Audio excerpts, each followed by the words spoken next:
Positive! So, ayan po. Isisingit natin tong grocery haul natin. Ayan ang mga nilatag ko na siya. So, isa-isahin na po natin. So, ito, bumili ako ng mga gulay. Meron tayong cabbage. Half lang yung kinuha ko. Tapos, Chinese cabbage. So, magkaiba pa, diba? Tapos, bean sprout. And then, itong pechay. Tapos, ito, mushroom. Tapos, sayote. Malilit yung mga sayote nila. Pero pagtsatsagaan na natin, magagamit pa natin. Kasi gagawa tayo ng lumpiang gulay. Yan. Gusto kong kumain ng lumpiang gulay. Tapos, may binili rin tayo ng fruit. Yan, mango. Wala na yung banana mango na binibili ko eh. So, ito lang, 2. Tapos, watermelon. Kasi summer ngayon. Kaya, yan, gusto kong kumain ng watermelon. Tapos, ito, apple. Ayan. Royal Gala to eh. Yan, matamis yan. Tapos, banana. And then, ito pa yung gulay natin pala. Yan, chicharo. Diba ang tawag nila? So, ito, isang chichirya. And then, tinapay. Ayan, naghihintay si Bunso. Gusto niya rin tinapay kasi meron tayong nabiling cheese whiz. Diba? Nung nakaraang araw. Ayan. Tapos, ito, para sa ice cream ni Mr. Bumili siya ng apayan, waffle cones. Tapos, meron tayong 3 tray ng egg. And then, meron tayong rose sugar. Tapos, pork mince. Ito yung mga frozen natin. Pork mince. Ito, hipon. Ayan, medyo mura siya. Pero, na siya, frozen.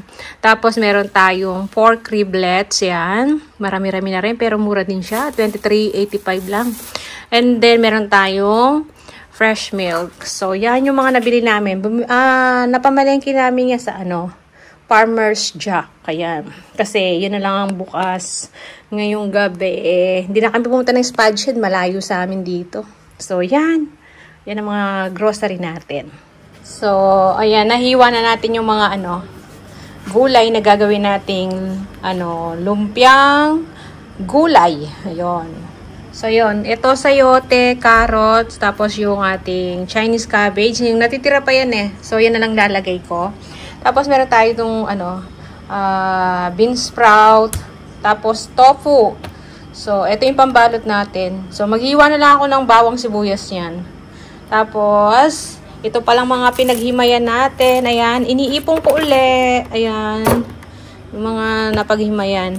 So, ito, lalagay natin dito para sa ating gagawing swamp organic fertilizer uli. Ayan. Diyan ko muna siya. Pero hindi ko pa lalagyan ng tubig. Kapag malapit na lang akong sa isang araw ko na nalagyan ng tubig to. So, iniipon ko muna. Kasi hindi pa naman ako magdidilig, diba? Kadidilig ko lang naman. So, yan. Sayang kasi. So, hindi naman siguro mamamahaw pa to. Kasi wala pa naman siyang tubig. So, diba? Tatago ko muna siya. So, ayan. Mag-start na akong mag-isa nito. Hiwa lang akong bawang sibuyas. So, ayan. Mag-start na tayong magluto. Ipa-fried ko muna tong tofu. Hiniwa ko siya ng maliliit. So, yan ang pangsasahog natin. Tapos, after nyan, magigisa na tayo. So, alam nyo na, nag-craving ako ng lumpiang gulay. So, kahit na late na, iluluto natin. Tapos, magbabalot pa tayo. So, siya nga pala may isi-share ako sa inyo. Mapapansin nyo, yan, short hair. Tingnan nyo. Pakita ko sa inyo. Yan. Pinaputol ko. Pinaputol ko kay Mr. Alam nyo, pag dito kayo sa abroad, matututong manggupit yung asawa nyo. Yan, magiging barber siya. Siya lang yung nagugupit ng buhok ko kasi pinapabawas ko lang naman sa ibaba. Yan, dito niya, niya, dito. Kasi, dahil maalansangan nga, mainit dito, pinabawas ko kanina. So, yan, ganyan lang kaitili ngayon ang buhok ko, di ba? Kaya ganon, para makatipid. Yan. Ang gawin na lang natin ay magpagupit na lang tayo kay sa mga mister natin. Ayan. Buhay abroad, ganyan talaga. Hindi pupunta sa mga sa mga salon dito kasi nga sobrang mahal. Ipambili mo na lang ng ulam. O di ba? Ay okay lang. Kaya yung pariban-riban dito, hindi na kami nagpapariban tsaka yung treatment. Ikaw na lang mag-isa. Kaya pag nagkukulay ako ng buhok, sarili ko na lang.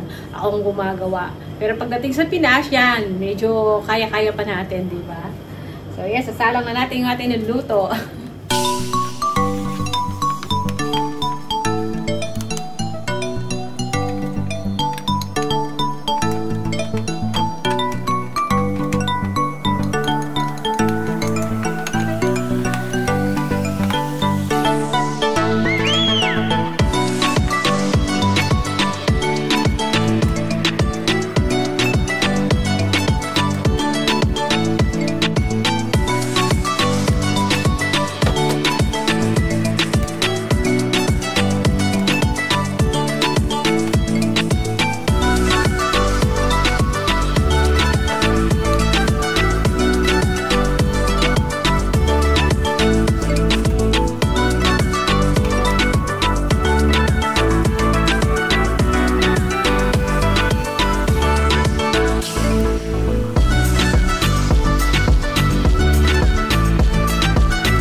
Pinalalamig ko lang yung ating gulay. Mainit pa eh. Hindi natin siya mababalot kapag mainit. Siyempre, malulusaw lang dito. Si Mr. yun o, sumikwat na. Yun o, wala pa mong damit. Bagong ligo. Tikim lang. Tikim lang daw. Kumakain na siya ng ano? Ng gulay. Masarap kasi half cook lang siya. No pa? Hindi maalat, no? Patis lang namang konting patis ang nilagay ko dyan. So, yan. Palamigin ko lang, tapos balot na natin.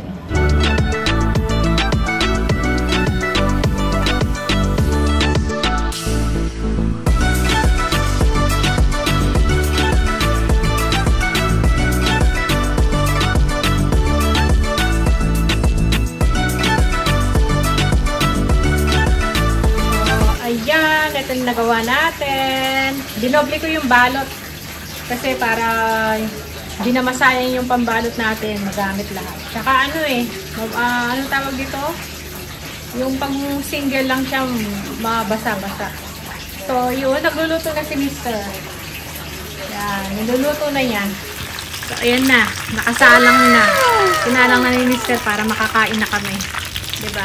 Yan, medyo malaki-laking ginawa ko. Oh, craving na talaga ako dito sa ano to. Kain na ako sa lumpiang gulay. So, gawa tayo ng ano, suka na may sibuyas.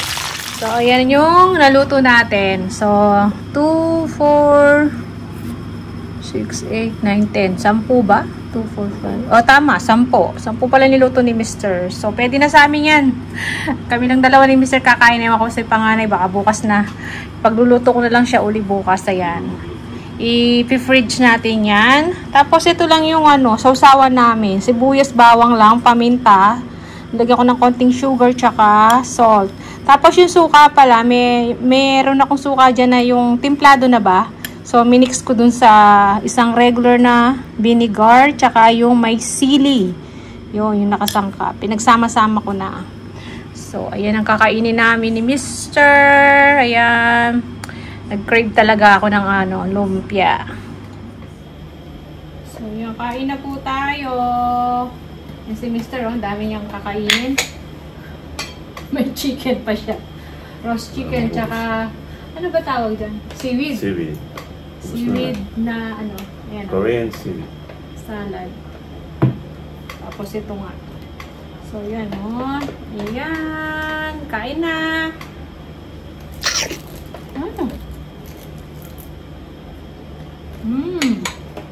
Sarap.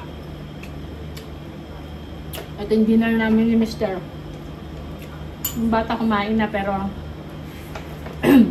hindi kumain ng ganito. Si panganay, wala pa naman eh. Si bunso, kumain na siya. Kumain na siyang kanin. So, ayan. Ay, kanin ba? Noodles na. Noodles pala yung kinain niya. Kain tayo. Mainit pa. Kaya, yan muna po yung vlog natin ngayon. Nag-haul ng konti, tsaka nagluto tayo ng lumpiang gulay. Nag-craving kasi ako eh.